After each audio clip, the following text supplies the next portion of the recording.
Day 3 na ni Madam guys sa iya nga summer workshop. Hambal niya matulog-tulog siya kuno danay sa aircon nga bus. Uhiton ko lang siya kuno pag-abot na sa CPU. Tiari na kami sa CPU. Matabok-tabok na kami sa pedestrian. Ay about the piyo-piyo si Madam guys. Kita nyo, permi lang gina siya naga-jacket-jacket. Kaya nga ginatugnawan siya kuno. Pero pati ka na guys, paglabot namon to lapit sa gym kay kainit ka daan. Uba man sa jacket niya. Pag-abot niya na sa sulod gym guys, kitaon niya ginayang toilet kay makayos kung sang outfit ya. Sabad-sabad siya ginalingling-lingling ya pa ang sister ya nga si Parpar. Nasa kabalokot in the access sa akon nga kamera. Ang next yan nga obrahon guys kay wala pa si Coach Boyet. Siyempre maridilidira naman da sa chisme sa mga bago yung nga friend eh. Ara na guys, umpisa na naman ang warm up ni Madam. Siyempre una, ginapandagan-dagan, gina siya mayugay na guys kaya nga kada ugto after sa training, iyan na ginakao niya 2 cups of rice gina ya. Pariho, gina sila ni jersey number 19, di na sila magpaperde nga duwa sa mga drills ya. Tanawa nyo bala kay ang upo dyan sa drills dagko pa na kay sa iya pero gapanguna ginaasa nga gasalig na sa dice kinugbo ti Iliad asig sa maglagan. One time ginmangkot ko siya ti Madam happy ka man na sige na obra mo adlaw sambalya sa akon yaw day kay nga adlaw lain ang ginaobra ko itawa subong bala kay matumbo-tumbo naman ko exciting gid ang adlaw ko diriya kay unpredictable ang amon nga mga ginaobra.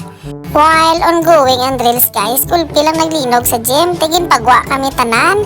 Pati si Madam, bali Madam galingin ulo ko day tidrill na kami sa gwa kay base magsulit ang linog. Sang na-clear na ang tanan, back to training kami ya guys. Ano na yaman, linog ka lang, volleyball player kami ya. Kinanglan niya drill skid kami liwat ya. Pina-practice naman guys ni Madam ang bago-ya nga drills.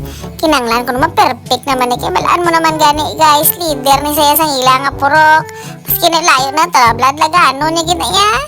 Sang na master na guys ni Madam ang iya nga drills. Kinpakita ya sa iya bago nga friend. Hambal niya, muna-munaon lang ni Blau na. Pagtupas ang bula, muna-munaon mo lang niyo na. So easy lang gid balan yung friend mo. Luwas niya daan guys sa most pinakasabad award. Most friendly award man niya akong Madam. Tamo, mali sa friend niya liwat.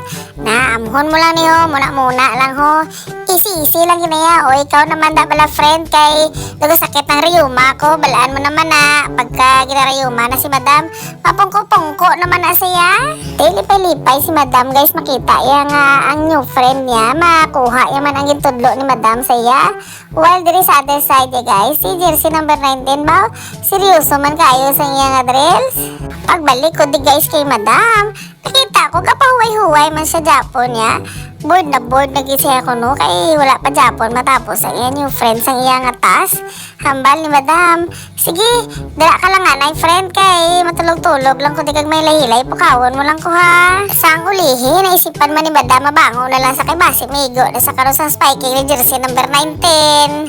Ang namian ko niya guys kay jersey number 19 kay kung ginatudloan sa gani Coach Boyet kapamati gini siya mayo kay hambal ya ko no nang matraining gid siya mayo kay balaan mo ang kontra nila kuno tiga training man sila ti may corona sila daan nga dapat dipindihan kinanglan niya either ma-bronze or ma-silver or ma-gold gid sila nami bala guys kung gold ka kay nga 1 year free ride kay gid sa Ron Jerry din kay si Glorious Margie ya.